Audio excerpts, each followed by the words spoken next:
terminé de... aquí.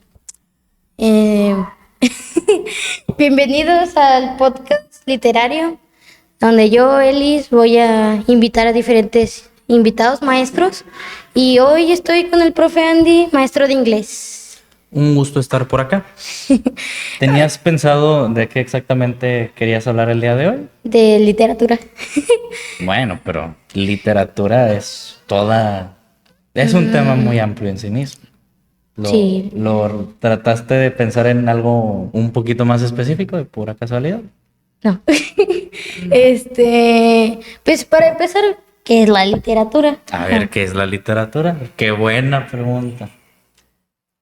Entonces, No sabes. no. A ver, pero tienes que tener alguna idea de algo. Con algo lo tienes que asociar. Bueno, pues con En- palabras. Vaya, ¿en qué piensas cuando escuchas la palabra literatura? ¿De qué te acuerdas? Pues es así, más como pues historias, novelas, Historias, novelas. novelas, Aunque claro. no sé si cuenta también los poemas también cuentan, ¿no? Los poemas, sí, cuentan como literatura. Literatura, antes que todo, es un arte, ¿ok? Así, lo de la Es, clase. es una de las bellas artes. ¿Ubicas las demás? ¿Te acuerdas de ellas? Arquitectura, Arquitectura, ¿qué más? arte, pintura, no sé. Pintura, escultura, todas esas son artes. Ahora, si tú quieres entender qué es la literatura y estás partiendo de que es un arte, pues tendrías que por lo menos entender qué es el arte, ¿no? Sí, yo dibujo mucho, me gusta mucho ver de ese tipo de cosas porque se expresa mucho con eso, o sea, los Ujú. sentimientos de los que lo hacen, o con las intenciones, o pues sí. Ok. Se expresan sentimientos, pero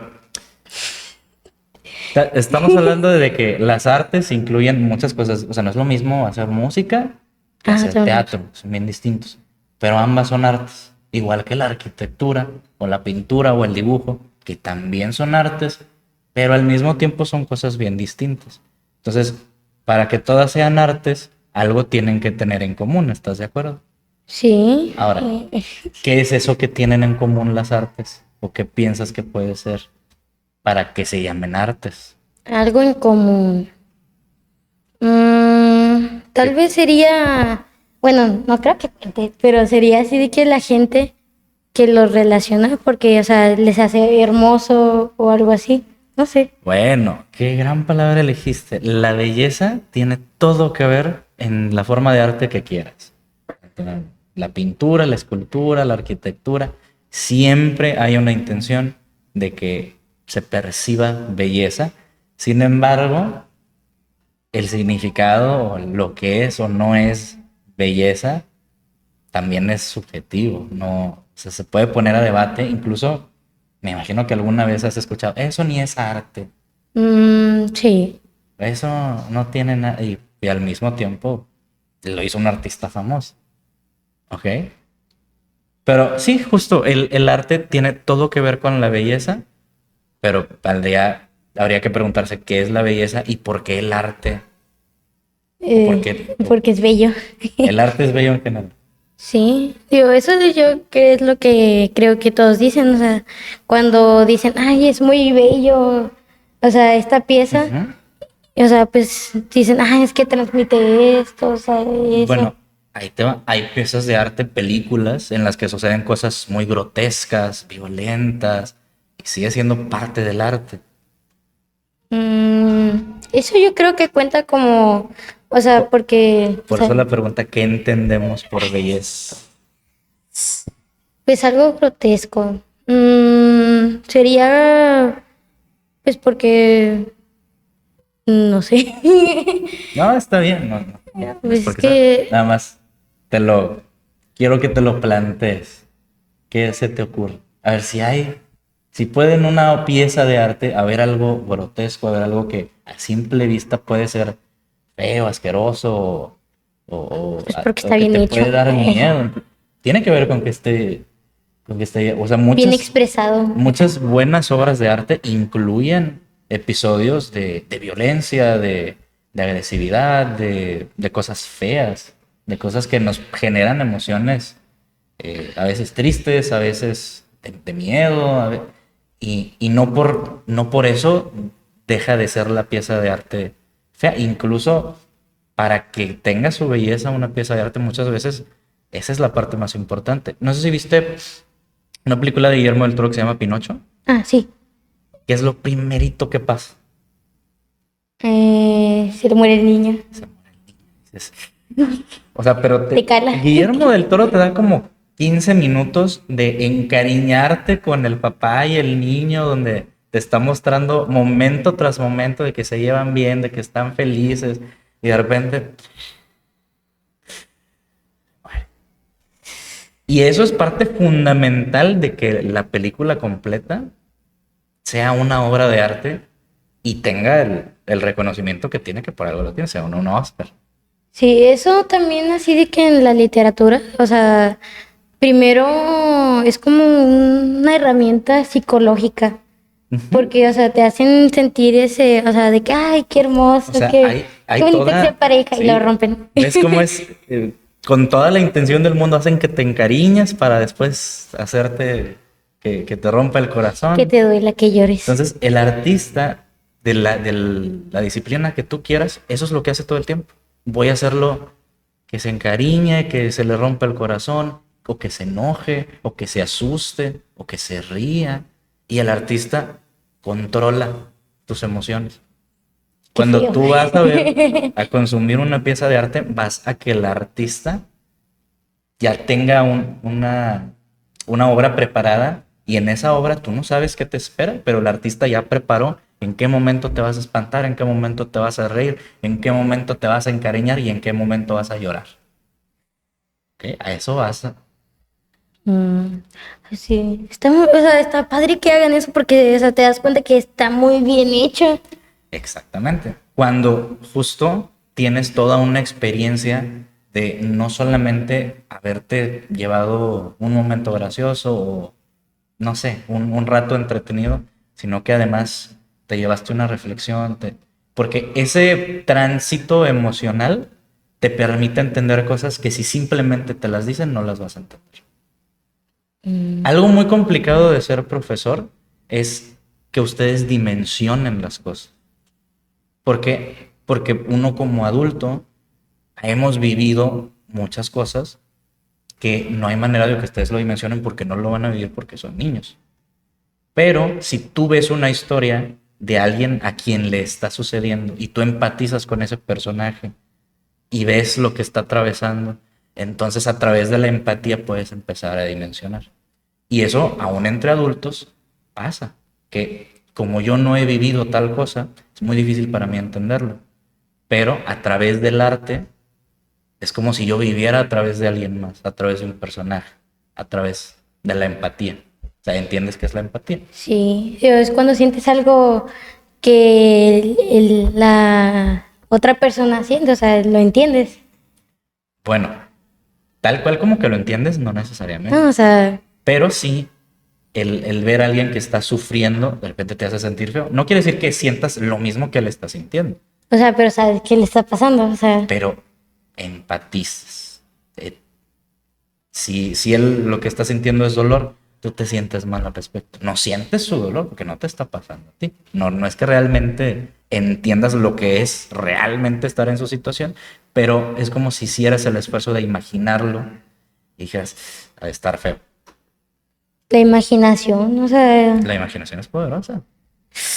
y, o sea, tiene un ejemplo así de imaginación como, no sé, una película así de que jugó tanto con ese sentimiento, no sé. O ¿A sea, qué te refieres? O sea, una película que sea tan buena que jugó con la empatía, con la psicología. ¿Sabe alguna? La que te acabo de decir para empezar, la que tú quieras de Guillermo del Toro. O, Yo no más conozco esa. bueno, ¿nunca has visto una que se llama El laberinto del fauno? No. No, no la he Buen visto. cine. ¿A qué ves en el cine? Star Wars, no sé. Algo que Bueno, está relacionado con los juegos. Star Wars es una gran historia, Y tienen buen... pero fíjate que la travesía que sigue esa historia es muy similar, es una travesía muy conocida. Yo la identifico como la travesía del héroe, porque hay un mundo que está dominado por un poder maligno, que en Star Wars es el Imperio, Ujú. y hay un elegido que es el que va a salvar al mundo. Eso se repite en muchas historias. No sé si has visto. ¿Nunca llegaste a ver una caricatura que se llama El Avatar, la leyenda de Aang, un niño con una flecha Ah, en la sí. frente? Es lo mismo. Hay un mundo que está dominado por una fuerza maligna que es la Nación del Fuego, y hay un Ujú. elegido que va a salvar el mundo. Sí, casi siempre es eso, o sea, tiene que haber un héroe siempre. Lo que pasa es que hay como arquetipos o patrones en las historias que cuando tú empiezas a ver lo que es la literatura y cuando empiezas a entender cómo se construyen las historias, hay recursos que ya son bien conocidos y hay arquetipos y modelos que ya son bien conocidos y nada más es replicarlo. Y lo creativo es la manera en que cuentas una historia que en esencia es la misma. Que si te pones a analizarlo, en esencia, el Avatar, la leyenda de Aang y Star Wars, la misma historia. O sea, en el capítulo medio hay un golpe al enemigo y al mismo tiempo casi se mueren y batallan mucho y al final terminan venciendo al gran enemigo final, que en la de Star Wars es Darth Vader y el Emperador y acá es el Señor del Fuego. La misma historia, pero es totalmente distinta al mismo tiempo. No es lo mismo estar en un mundo antiguo donde hay personas que manipulan los elementos a estar en un universo lejano futurista donde hay tecnología. Naves, espacio. Es completamente distinto. Y eso es pura imaginación y es pura creatividad. Porque o sea, algo que se explica mucho hoy en día en literatura y en películas y en arte en general, es que ya no hay nada nuevo. Todo ya lo hicieron. Nada más lo que cambia es eso, el modo en que tú lo cuentas, La creatividad que la tiene cada uno. creatividad que tiene cada artista para agregarle algo, para implementarle algo. Bueno, a lo que iba principalmente es a eso, a cada artista lo que hace es preparar una obra en donde va a manipular tus emociones con la intención de decirte algo. Esa es la gran intención del artista, decirte algo muy específico. Y ese algo que te va a decir está sujeto a interpretación. Cada quien termina Sí. teniendo una lectura distinta de lo que me dijo el artista, pero al mismo tiempo hay muchas similitudes cuando estamos analizando la misma obra. Sí. Y ese es el poder que tiene una obra, el qué es lo que le estás comunicando a la gente. Ahora, no importa en qué arte estés trabajando, siempre vas a tener un elemento explícito. En la música, tú tocas un instrumento y generas un sonido. Y ese sonido tiene un impacto en la persona. Y le puedes agregar una letra que es texto. Pero ese texto al final lo cantas para que sea melodía, para que sea sonido. Entonces, para la música su herramienta es el sonido. Para la pintura su herramienta es El lienzo el y la lienzo, pintura. los colores, las distintas técnicas que hay, porque tú vas a ver una pintura. El pintor te llega por el ojo, el músico por el oído, el arquitecto también por el ojo, pero su herramienta es distinta. Su herramienta es toda la construcción. El cemento. Incluso el, ¿qué otro? En el teatro hay toda una mezcla. Ya hay sonido, lo que hace el actor Visual. desde sus microexpresiones, lo que tengan en el fondo o en las películas, la música que te pongan de fondo, las transiciones, que si el color del lente de la cámara, incluso cada pequeño detalle forma parte. De hecho, la vez pasada estaba viendo una entrevista de Guillermo del Toro que Ujú. decía cómo se pasó tanto tiempo eligiendo qué tapiz iba a estar en la pared, que iba a estar en el fondo, qué lente, qué color exacto iba a usar para el Sí. lente en la cámara. Cada pequeñito detalle para los grandes artistas es indispensable para conformar la totalidad de la experiencia. Entonces, en la literatura, lo único que tienes es texto. Texto. Puede haber imágenes también, depende. Bueno, te puedes basar del título, de la portada. Hay libros ilustrativos con imágenes, claro. Los infantiles te dan. Sí, entre más amigable pretenda ser el texto, pues más se apoya en otro tipo de recursos, pero en esencia es el texto. Y el texto, habría que entender entonces qué es el texto. ¿Qué es el texto? Porque uno piensa texto y si piensas en palabras escritas en un papel o en la computadora, pero piensa desde cuándo existen los textos. Yo creo 1500, más para abajo. No, estás 1500 ya estaba descubriendo América los El europeos. siglo I. La diferencia entre la prehistoria y la historia es la aparición del texto. Ay, no me acuerdo en qué año era, pero fue cuando empezaron a crear la Biblia. ¿Es ese? Bueno, fíjate que de los textos antiguos, la Biblia es todavía no es tan antiguo como, pues, como los Vedas hindúes o como el poema de Gilgamesh, que es el más antiguo. Hay otros textos más antiguos que la Biblia. Pero sí, la Biblia, de hecho, cumple con la mayoría de las características de los textos antiguos.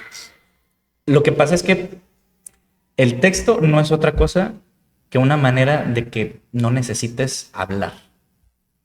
Sí, es una herramienta para reemplazar que a lo mejor no te tengo enfrente, que a lo mejor en esa época pues no habían audios, ni manera posible de que lo que yo te quiero decir se quede grabado para que tú lo puedas volver a consultar. No sé si cuente como texto, es una imagen, pero son los dibujos así que están en las paredes. ¿Cómo se llaman?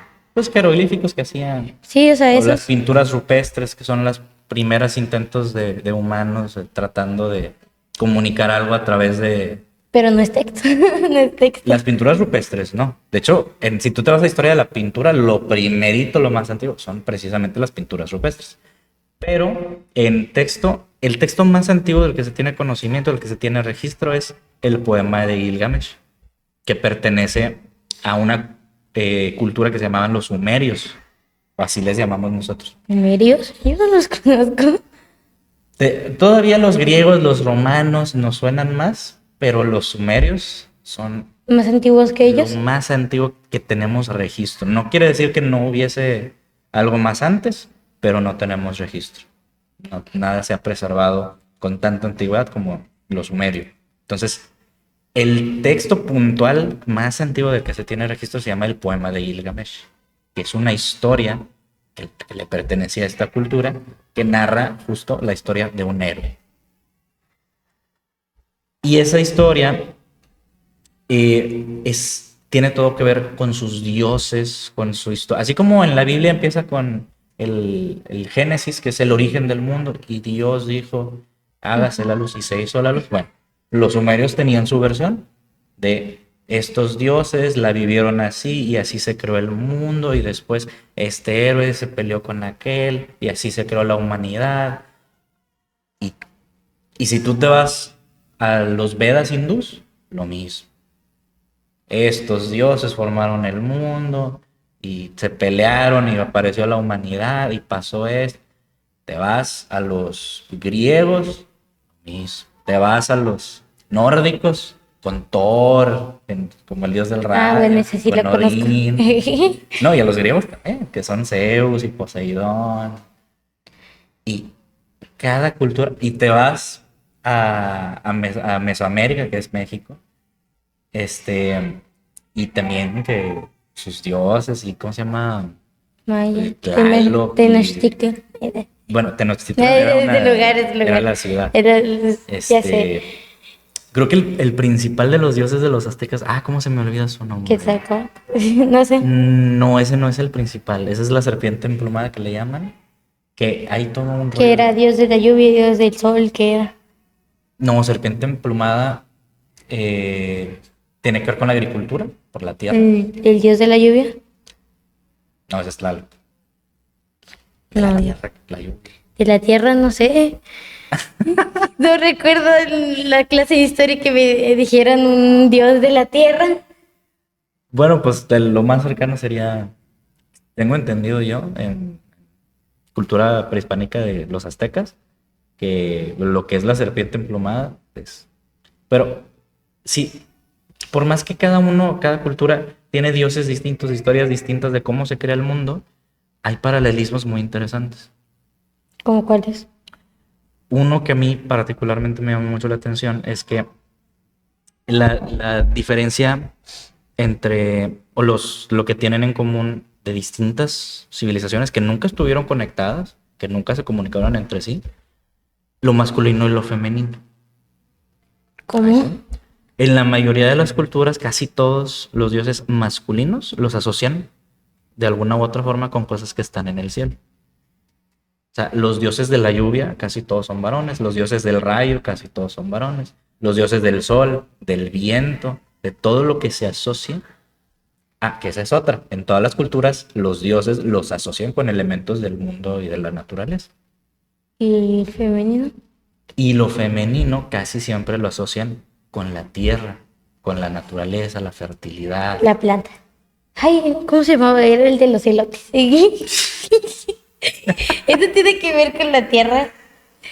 Era el rojo, el amarillo, el blanco, el azul. Creo que había otro que era mezclado. Ay, la verdad, no estoy tan seguro. O sea, no te sé decir. Sí, es que me Pero acuerdo de dioses aquí, Sí, del de continente aquí, pero prehispánico. eran mujeres. Que uno se había, Ok. o sea, que una, creo que el rojo se había casado con un tipo, con un héroe, así. Ok.